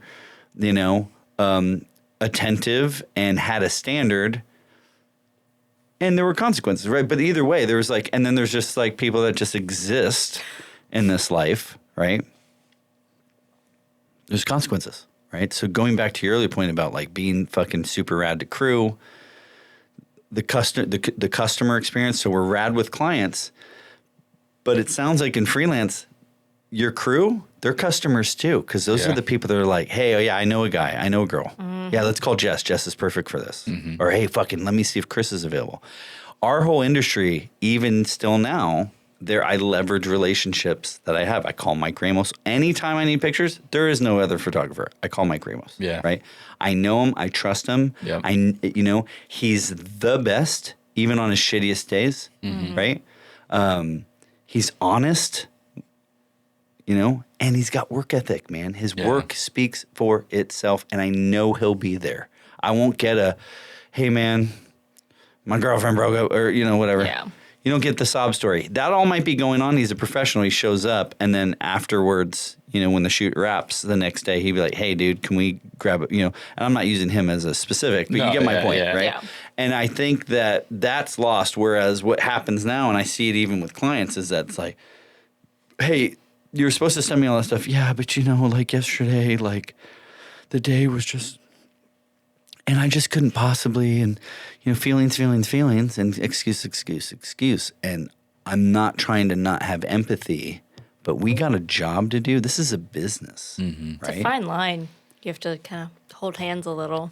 Sure. No, yeah, exactly. I'm not saying, it's not 1940s Germany, right? Like, but at the same time, like, we got a job to do, and I think that we. Well, it's something I struggle with because I'm a very, very straightforward person. Sure. I don't sugarcoat anything, which I've been told from some people they appreciate that because they know they're going to get the honest truth from me. Mm-hmm.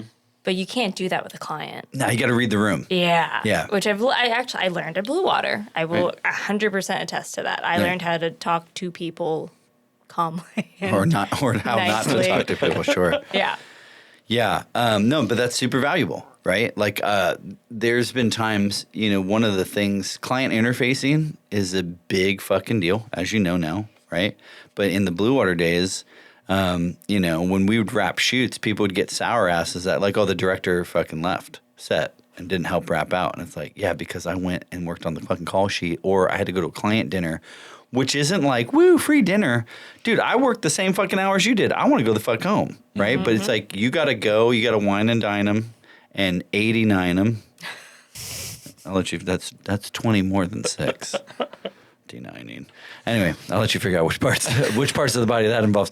My point is you gotta do the dance, right? Mm-hmm. And so I think everybody has a story, a version, or whatever. But going back to what you're saying, the experience of that on a crew, it's really important that you treat your crew not well. Great. Mm-hmm. Yeah. Great. They're your backbone. Because those are the dudes that will go above and beyond. Yeah. And when I say dudes, I mean girls and guys. Yeah. I just call everybody this. Okay, so I got a thing. I'm your brand new client. Okay, I've Googled you, or I found you on the gram. All right.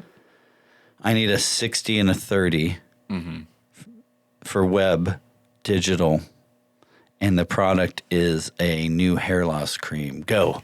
Sell me. Pitch me. Have you heard of Bluewater? There's an amazing book out. It's an agency. Have you Googled? Yeah. How do you sell a job like that? And you don't have to pitch me. No, this isn't pitch men. I'm just curious, like, when the point of that whole even false clients come to you, like, what's the pitch? The pitch really for me is like, we have a lot of clients that come to us and they'll give us, hey, this is what we're looking for. And my response to them is always, well, what is your message? And a lot of the times I think our clients have been kind of taken aback by that because they're just like, working with other companies, they just come in and go, this is what we want. And that company goes, okay, we'll take that and we'll turn it into this. But by me giving a question back to them and kind of putting that ball back in their court, I think kind of opens the door to more like thought process with what we're going to be doing with the shoot. And I think that's like the big door opener for us, at least from my experience dealing with the clients that we have come through the door. So what's your message? And so why is message important though? Message is important because that's your brand identity. That's who you are. I mean, there's so many brands out there. I think a lot, and especially nowadays, people care more about who's behind that brand versus just the brand itself. A+ answer. A+. You passed. Tell me about the podcast that you're doing. Oh, Beers and Bitchin'? Beers and Bitches. It's not bitches. No. Bitchin'. Shit, here comes a new podcast. Well, if you're out there listening, there's a new idea for you. Beers and Bitches. That's a show. It's a different show. No, tell me about Beers and Bitchin'. So what is it about? Why? How did it start? Who's Rob? Rob's his name? It is Rob. Tell me about the show. I've known Rob since, 2015. We met in college. Ironically, we met working at a radio station and didn't realize we knew each other in college. Been friends for years, and it actually was something that I started when I worked at Bluewater. Long week, I would text everybody, beers and bitchin', ? And we'd go to the bar, and we'd have some beers, and we'd bitch, because you need to, yeah. Have to. Yeah. And it was a regular occurrence, and, once we went freelance, I wanted to get into kind of learning editing more, editing audio, which is a whole beast that I've learned. Oh, yeah. And Rob I've known forever, and we've always joked about doing a podcast because we'll sit and we'll just start riffing off of each other in a way I don't really do with anyone else. And he's even said, you guys are actually kind of entertaining. Right. And I was like, let's just do it. Yeah, we are. I only saw the clip.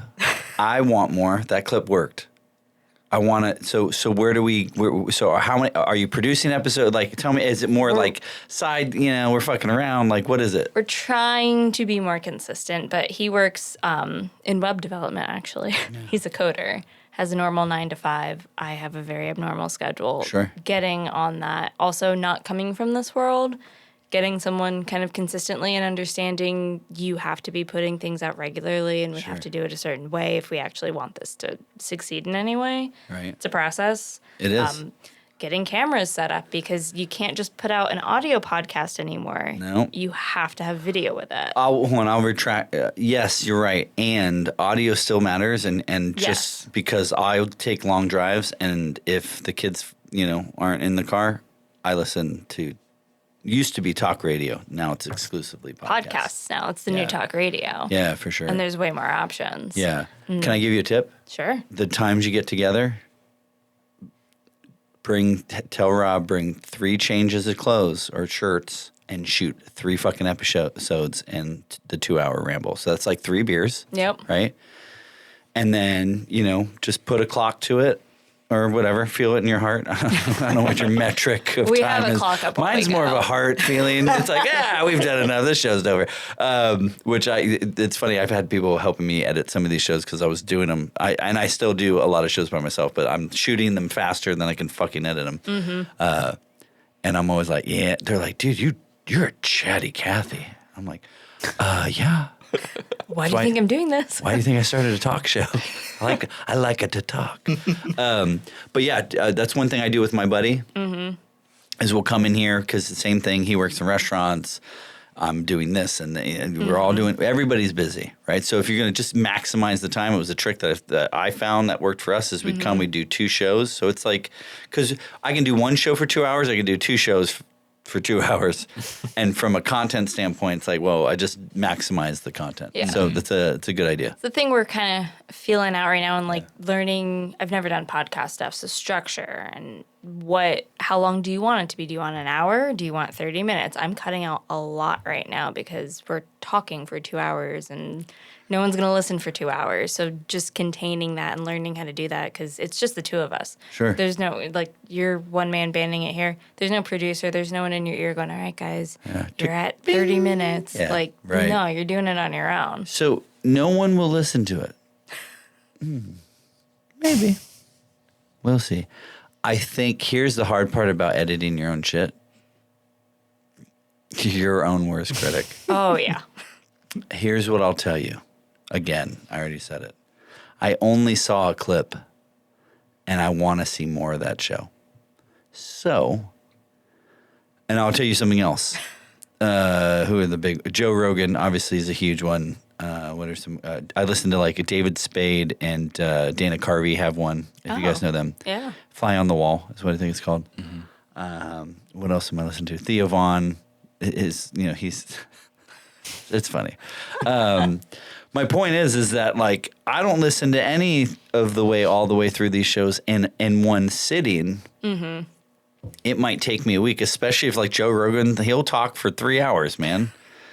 Who the fuck has 3 hours? And so my only point is this, is that like clips, they're already working, so do those. And then I will listen to something. It might take me 3 days, 2 days. Watching a Netflix movie now.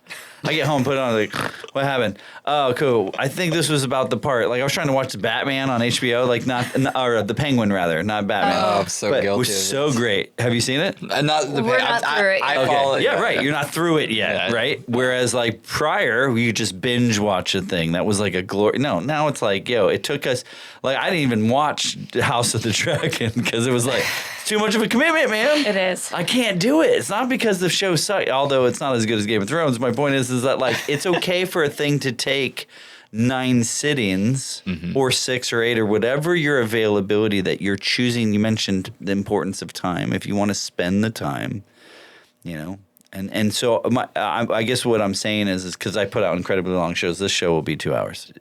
I don't care if people don't listen to the whole thing because you want to know why you're here. Because I wanted to talk to you. Fair point. So there's a selfishness about what it is I'm doing here. Is like I haven't seen you guys in forever. Mm-hmm. Is this a business thing? It can be eventually over time. You know, if I get enough subscribers and blah blah blah blah. But I'm not out here like smash that like button and you know, like I'm not doing all the tips and tricks and things that I know exist and that's how you grow a thing. I'm not really doing that. Because my goal isn't really like, this is my retirement plan. My goal is like, I used to be in a band. I'm not anymore. I need an outlet that doesn't exist that exists outside of my family and my work. Even though takes effort, I like doing it. Yeah. And I get to I get to talk to people in a setting that we've never done this. No. I've worked with you for years and I've never spoken to you. Ever. Yeah. For the longest time, I didn't think you liked me. I still don't fucking like you. No, nobody does. No, nobody does. I didn't think so. It's mostly, anyway.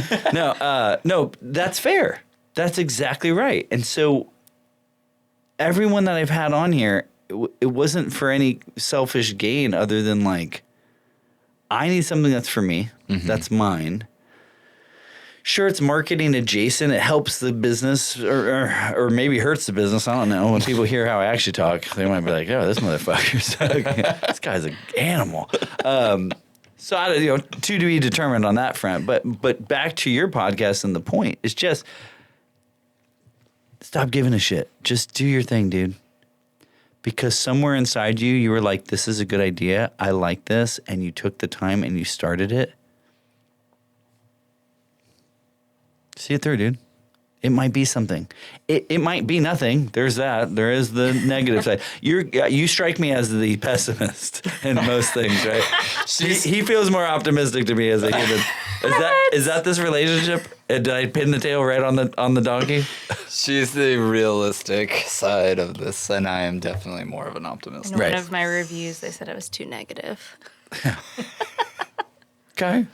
Well, most pessimists come off negative. Yeah. Like Eeyore. Sad. Yeah, you're familiar with the Winnie the Pooh? Eeyore is a pessimist. So ChatGPT is funny. So I took a bunch of your content and dropped it into ChatGPT to just be like, hey, like I don't have time to go through all this stuff. Yeah. Give me the Cliff Notes, man, and then I'll go through and I'll build, which is what I did. But one of the things that came up is that you guys got married. And I was like, what? No. And so now I'm on my phone going like, Everyone thinks we're married. Yeah, everyone thinks we're married. But Sure. But like, I didn't save it and I wish I would have. And I can text it to you later because it's probably in the same chat thread or whatever. But like, I was like, not that like, how dare they? I wasn't invited. That wasn't my thing. My thing was just like, I don't think that's true. And ChatGPT does that all the time. Yeah. Okay, but then talk to me about sleep paralysis. So you're in pre-pro, September to shoot. Yep. You filed for permits. Yep. Can you give me a synopsis without ruining the movie? What's the elevator pitch on it? I'll let you do that. Well, yeah. Is this your it. baby? I wrote it. Okay. I write All a right, lot Daria, of make it rain. Listen, let me cross my legs. I can't. This table's too high. If I could, I'd cross my legs. I have a few different narrative things. I actually have gotten sleep paralysis, which if you don't know what that is, you're like half awake, can't move your body, semi-aware of your surroundings. Everything kind of looks like shadowy figures. It's terrifying. Not a good time. My wife. Oh, okay. Yeah, he's experienced it once with me, and you're just kind of like sitting there twitching, trying to wake up. It's a great time. It was a very intense experience on that one, yeah. So it's kind of based off of that, and then the concept of a lot of your biggest fears are in your own head, and you're your own monster. And it explores that, and it's pairing that idea with the technical concept of match cuts. So that was the visual, and then the kind of, the storyline. Sure. The conceptual is, the sleep paralysis and that. And then the visual, the concept that we're going for is, I touch this glass, and then once I touch it, it's a match cut, and everything around me changes throughout the whole project. So that's the Technically technical challenge. very difficult. Very difficult. And there's going to be some compositing and stuff. Sure. But still, practically, you have to, there's measurement, lens, Yeah. boom, lighting, Yeah. to match a shot. We've been working on the pre-pro process for this for over a year. And Like, what's that look like specifically? Going to locations and doing Physically, test shots and putting it into DaVinci and kind of trying to remimic what we're trying to do and really having proof of concept kind of stuff. game Like, plan. can we even do this? Yeah. Or is this going to cost $1 bajillion? Right, going into just getting a game plan together, so that way once we do, because we're looking at having about 5 to 8 people involved on crew and super one minimum, cast, super like, minimum, nothing crazy. But it's just that way again comes down to time is money, and time is valuable. So we don't want to get those people out there and then trying to be figuring it out. We want to go in, know exactly what we want to execute and get it done. Love it.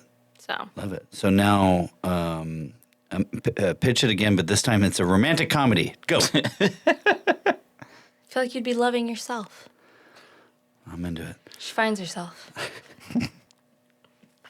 When you're freelancing, you're really, the saying goes, you're only as good as your last gig, right? Mm-hmm. That's true. Mm-hmm. We've touched on this a few times about networking, making sure that you're treating people right. If you're head on set or key on set, but then also if you're a guest on set, because when we're freelancers, we're guests. This ain't my shit. Yep. Mm-hmm. You don't want there's rules. You don't want to poach. Yep. You don't want to overstep. Mm-hmm. What have you guys found is the most influential way of well, let me back that up. Have you ever pissed anybody off on set freelancing, not union people, because they're easy to piss off? Yes. Yeah. Sure. Can we talk about it or no? Mine was unintentional. Yeah. You have that effect about you, Jess. Yeah. No, I think it may have actually been one of my more of a brush with sexism, to be completely honest with you. Sure. Because I was the key grip on a job. We had a prep call. The person, the DP, barely was giving us time of day. Answer the phone. Oh, I'm about to go paddle boarding in 5 minutes, so I can talk to you for a second. Okay. It was a fairly big name we were filming for. The specific question was asked, do you need overhead rigs for these lights? No, we're not doing anything like that. They're going to be on their own stands. It was sky panels. Those are heavy lights. Cool. We'll just have rolling stands for that. Get there on the day. So anyway, we can arm them out overhead. Mm-hmm. I'm the key grip. I'm in charge of safety. If I try to arm one of these out with one of our rigs, they're going to fall. They're going to hit someone. It's going to be a problem. I say no. He decides it's too complicated to hear from 2 people about lighting and only wants to talk to Chris for the rest of the shoot. I got deferred to for the rest of the shoot. Mm-hmm. All because she said no. Okay. That was the biggest thing. Okay, sure. Let me back up a smidgen. Do you think that was because you were a woman, or do you think that was a DP who sounds like, prior to your earlier story, couldn't give a shit, wasn't as plugged in as most DPs should and would be, and therefore didn't like your answer no, and so therefore just wanted a separate opinion? If it was just, I hear you. Okay. If it was just that, probably. Okay, but this was a pattern of behavior of this dude being a douche, I will fucker. Make a statement too, because she wasn't on set for some of the stuff. There was moments where I definitely saw favoritism of certain men over women. Okay, sure. And that totally exists because production, like a lot of things, started mostly as a boys' club. It is very boys, right? It's like if you ever worked, either of you worked in restaurants ever? Yes. Okay. So restaurants, same kind of thing. I'm not excusing the behavior. I'm just telling you what it is. There's a lot of somebody's effing, people are screwing around with this people. There's drugs. There's dick and fart jokes, not unlike this podcast. It's fast and it's loose, right? Mm-hmm. I'm not going to blanket statement and say that none of it's intended to be hurtful. Harvey Weinstein. Some of it's bad, right? Mm-hmm. And I'm not excusing this dude fucking at all, right? I was just kind of devil's advocating, like understanding, I know you, so I can see how you might come off like, she's no. I wasn't going to use that word. I was a naysayer. Like, this girl says no a lot. I'm going to see if I can get a second opinion. Mm-hmm. That's shitty. Sorry. Yeah. There's a few incidents, and then the kicker that really confirmed it for me was I was the last person on set to be paid by a month. Yeah. So when you start fucking with my pay... Yeah. It's pretty obvious. Yeah, but how is the DP? Would he have control of that? Are you saying it was Through his He was through company. his company. Oh, now He was the DP, but missing. he was also through his company. Dirty. We shan't be working with him again. We haven't. We have No, not. we shan't be working with him. A piece of advice for somebody like you that, or even you, that went to school, was thinking about going to school. We already know the answer. Don't. But somebody that went to school and is trying to get into this business, where do you even start? Try everything. If you have an opportunity, take it. Say yes. Yeah. Say yes and show up with a good attitude, because a lot of the times, especially on free things, the people who are showing up with a good attitude are going to get the call for the paid gig. Yeah. 100%. So say yes to the free shit.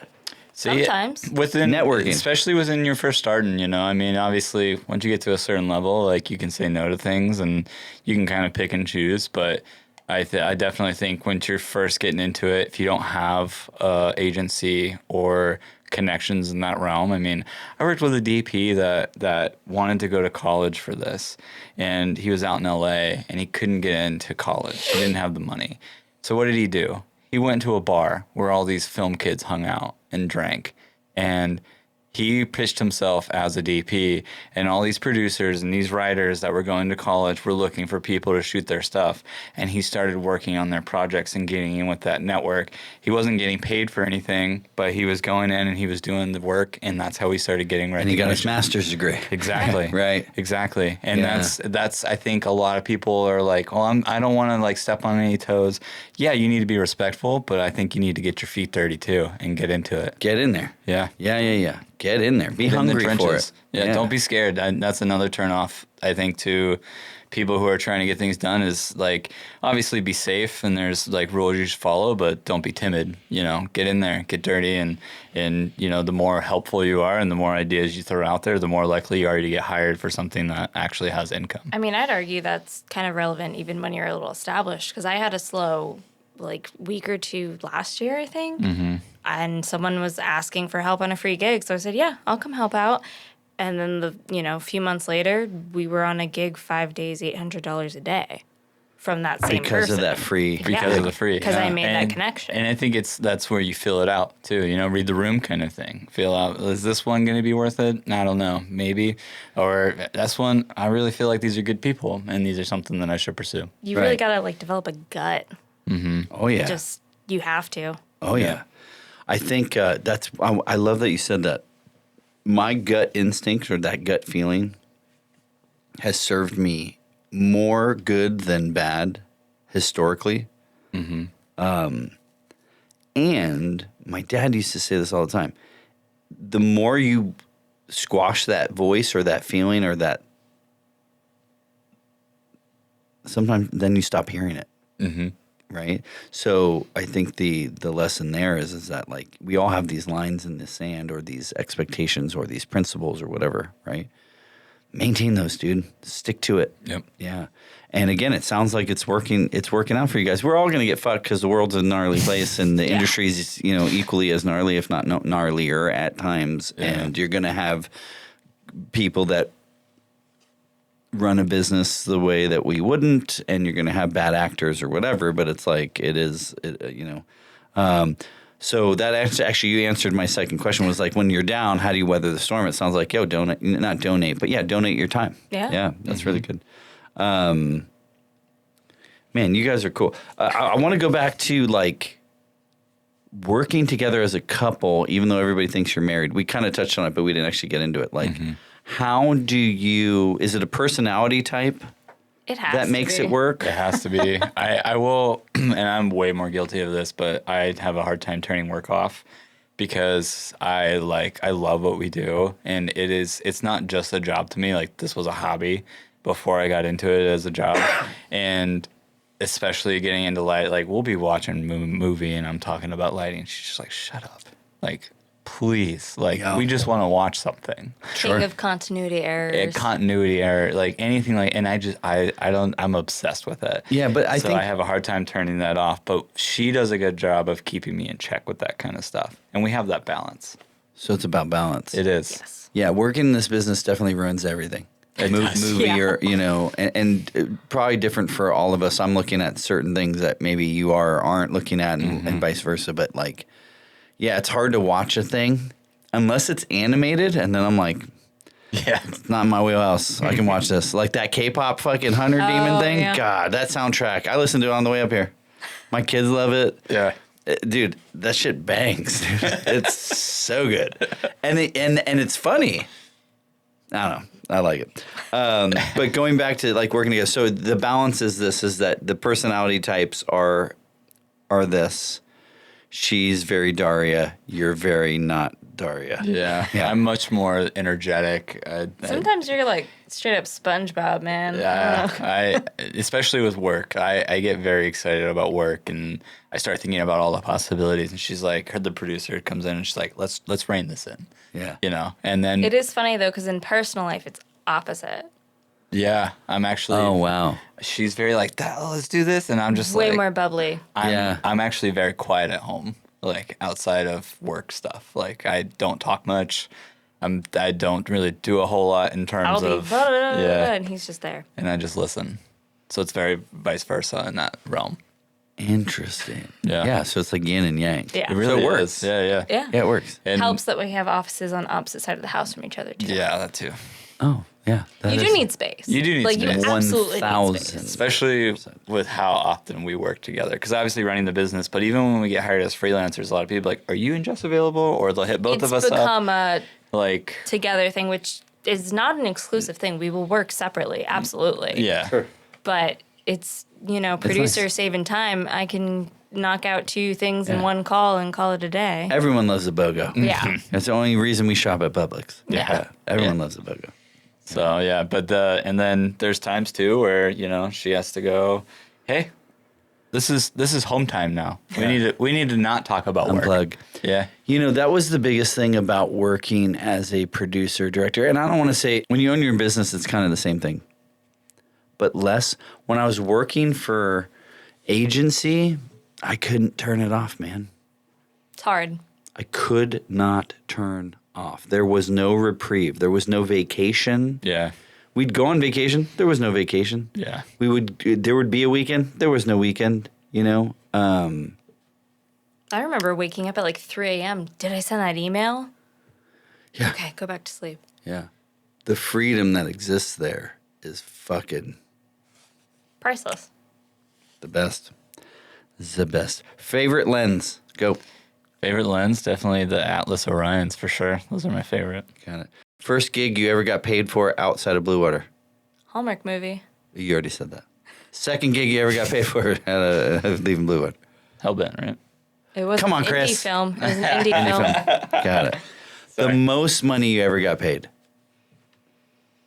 on a gig? Day rate was probably 800. I'm actually about to have 1,000 a day. Atta girl. That's what I like to hear. Best rap meal, go. You're vegetarian. What is it? Best rap meal? Oh, dude, that's definitely got to be.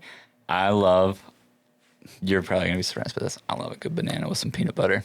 Just I'm banana not peanut surprised butter. by that at all. I love a good banana with some peanut butter, especially if it's late, because I don't want anything too heavy, Yeah. Are you vegetarian as well? No. Got it. Good for you. But everyone thinks I am. Because, yeah. Yeah. Yeah, it's Peas in a pod. Yeah. What do you eat? I eat plants, No. But like when you're you're on a set? Do you make them aware? Does anybody ask you of food preferences or when anything? I first started, I was very blind to that kind of stuff. But now I let them know very far in advance. Hey, I am vegan. There are times where because you're vegan, you're not even I'm not vegetarian. vegetarian. full vegan. I'm full vegan. Problem child. 12 years now, I think. I can't remember how many years it's been, but Loves a good can of beans. let's not talk about that. Poor girl. Full, No, that was literally what he was given once. yeah. No can opener, not a pull top. Literally, it was a can of beans. On a Like big sort it project. out. So sort it out. Sorted it out. I ate crafty. That was pretty Yeah, much it was like a bunch of Starbursts but and shit. there's been times where I I've guess I'm had to order crafty. my own That's food. what that little box over there is. That's my mini crafty. But yeah, it depends. There's times where I'm very well aware and I'm used to not eating, or I'll eat a bag of chips and make it work. Like One movie that made you want to even get into this business, Jess? The Dark Knight. Just sounds so cheesy. No, it doesn't. But Fucking perfect movie. Nothing wrong with that movie. Just go ahead, say something. Mine, I definitely think my first moment was when I watched How the Grinch Stole Christmas with Jim Carrey. Yeah. Ron that's Howard. cheesy. Yeah. It's super cheesy, but that was the set deck, everything on It that. is really impressive. That movie changed my life for some reason, even though it was a holiday film. That was huge for me. That made me really want to get into filmmaking. Yeah.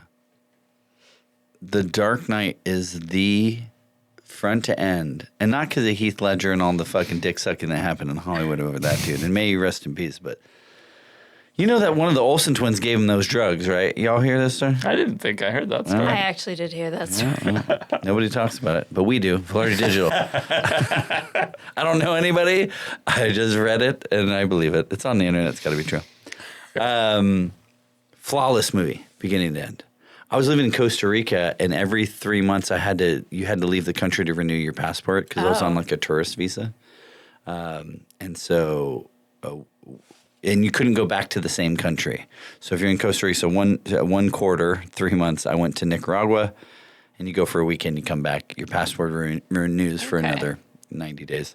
The second time I went to Panama, and it was like The Dark Knight didn't just come out, but had just come out in Panama. And I had been living there, and I hadn't seen it, and we went and saw it in a town called David. And dude, like, it was in Spanish. I didn't give a shit. It was the best fucking movie I ever seen. So good. So fucking good, dude. If people want to find out about you, they go to candersproduction.com. Productions with an S. I said that. I just have a list. Yeah. Canders Productions. Yeah, so for my Instagram, my personal Instagram, it's Canders on Set. YouTube is Canders on Set. And then we also have where we'll be posting Sleep Paralysis once the festival's over, is Canders Productions on YouTube. We'll be posting there. Sick. Okay, so hit up the YouTube. Yeah, Hit along with other projects too. And then, of course, Jalou. JLou Creative. Or at JLou Creative. Again, you guys have been great. Thank you so much. Yeah. I appreciate it. Thank It's you been for fun. having us. We'll see you guys next time. Cool. Yeah. Thank you.